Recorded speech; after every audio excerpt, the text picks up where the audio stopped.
You hate to shrug off any word out there about concerns about liquidity. However, we've seen very unconventional approaches to a lot of different issues coming out of this administration. Sure. They haven't had experience in the markets. And while Steve Mnuchin might have been, maybe this is me coming from the capital market side, he was an investment banker, so might not be quite as knowledgeable on sort of this front of the markets, and was coming at the direction of sort of the head of the country. So you're going to wave it off and say, don't look at this. They don't know something we don't. Yeah, I mean, first of all, I agree with Steve. We would have heard rumblings before the administration would have heard it. This feels much more like a relatively normal market correction. The market had heated up. Valuations were relatively high. People were being dismissive of a trade war. And now that seems to be working its way back into the market. Okay, so let's set that aside for right now. And Katie, let's talk about the technicals of just the damage we've seen to this point.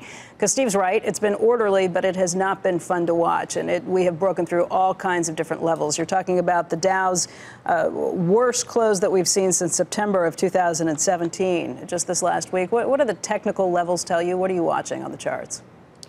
I would say it was orderly until we saw the breakdown by the S&P 500. We saw a series of retests until about 2 weeks ago, and the S&P 500 took out a very important support level around 2640. And that's really when you saw the market accelerate to the downside. That's when that deteriorating momentum really prevailed over what was an oversold condition. So what happens when you see a market that doesn't react to very oversold extremes, that's an issue, and that means that momentum has really taken hold on the downside. So to me, it was when we saw that retest process end and give way to a breakdown below support that I took issue with the markets. And of course, to see that downside follow through is yet another check against it. What's the new floor? Can you even tell what it is yet?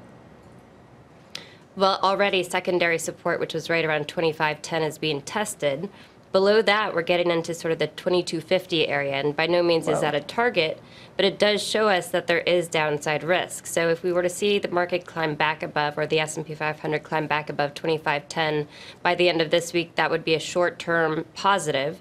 When we do see a relief rally, and this is the good news, it should be very significant, and I say that because of the proximity of resistance now that we've broken down. If you just look at the 50-day moving averages as one possible gauge of resistance, they're well above current levels for the major indices and so many stocks. So I do think we'll see a relief rally, and I do think that we'll see a better selling opportunity.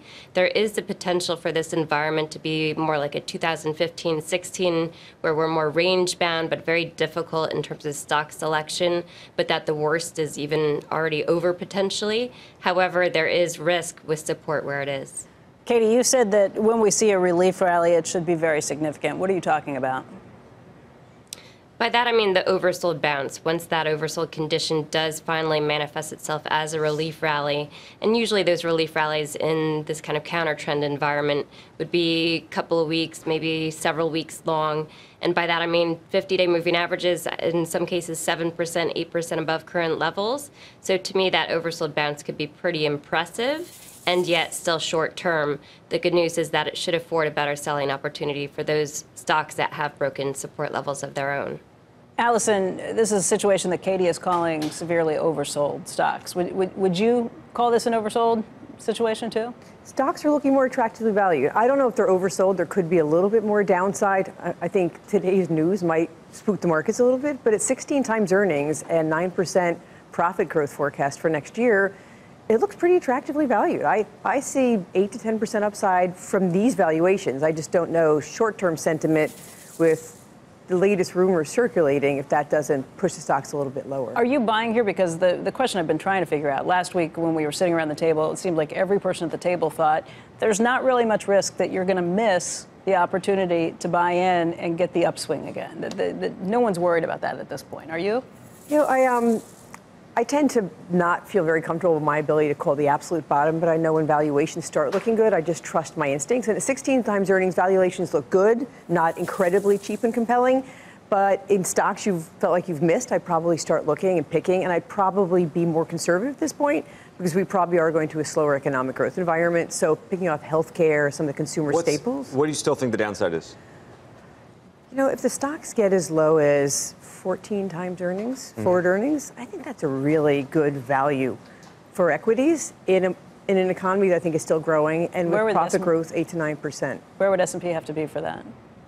really bad at the numbers that way. I do everything purely off of multiples. I think it's about where she said the final. No, but I think 2250 is what she was right saying around that point, it starts looking really inexpensive and time to buy. But my sense is buying higher quality names right now is probably going to do well for you longer term.